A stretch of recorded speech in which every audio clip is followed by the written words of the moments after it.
Bien, je crois qu'en toute honnêteté, quoi qu'on pense de cette main tendue et de son contenu, il faut d'abord se féliciter de ce que le président de la République ait tenu des propos de paix, de réconciliation et de rapprochement.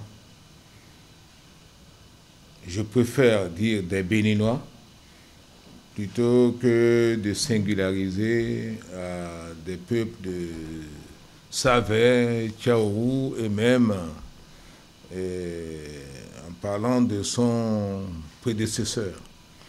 Bien que ce soit la paix d'abord pour ces peuples-là, mais la paix et la réconciliation avec tous les Béninois. Je suis certain que c'est parce qu'il se trouvait dans ces localités-là qu'il a visé ces localités. Et je veux croire que c'est la paix et la réconciliation avec tous les Béninois, qu'ils soient présents au Bénin, en prison ou libres, ou exilés. La paix avec soi-même, parce que s'il y a la paix avec tous les Béninois, que le pays devient un pays normal,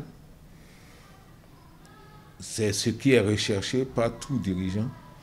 Et c'est bien qu'il en ait parlé et qu'il se soit converti, disons, à ce nouvel idéal.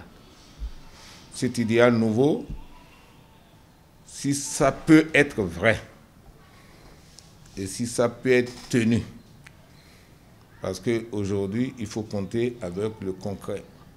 Je crois qu'il faut prendre le président au mot, même si beaucoup de promesses par le passé n'ont pas connu les fins que nous attendons.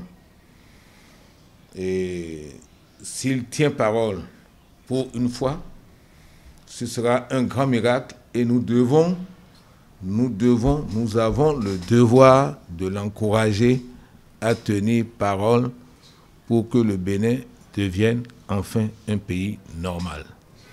C'est pour cela que je dirais, dans cette démarche qu'il fait, il doit inclure l'arrêt immédiat de toutes les poursuites contre Adiavon. Il doit inclure l'arrêt de toute discordance avec les juridictions internationales. Le Bénin, avec ce qu'il prône aujourd'hui pour la paix, cette paix n'est pas compatible avec notre désaccord avec les institutions internationales. Nous devons rejoindre la Société des Nations. Nous devons rejoindre les accords internationaux que nous avons signés. Et je pense que lorsqu'on aura vu ça concrètement, on pourra l'appeler vraiment à bon nom. Même une promesse tardive, une promesse de charme, aujourd'hui, au point où en est le peuple béninois, nous devons le prendre au mot. Et puisqu'il va chercher certainement à être réélu, cette promesse-là, elle devra être tenue avant les élections. Il n'a plus une échéance de 5 ans devant lui. Il a une échéance de quelques mois. Il a fait ces promesses-là. Nous allons le juger sur ces promesses. Il a dit que les nouveaux partis d'opposition, notamment les démocrates, auront leur récépissé, qu'ils auront un candidat à l'élection présidentielle. L'échéance est en proche. Il faut faire confiance et le prendre au mot. Parce que ces promesses-là, il est en train de les faire et on doit voir le résultat dans quelques mois. Nous pourrons juger du sérieux des promesses électorales par rapport aux promesses post-électorales. Je crois qu'il faut le prendre au mot, peut-être pour une fois, sachant que l'échéance est proche. Il envisage de faire du Bénin enfin un pays normal. Mais beaucoup de choses doivent être faites. Les poursuites tous azimuts, les gens qui sont en prison pour des raisons politiques. Le cas Adiavon, le cas Méternion, tous ces cas, certainement, il envisage de les laisser derrière lui avant la fin du mois de novembre.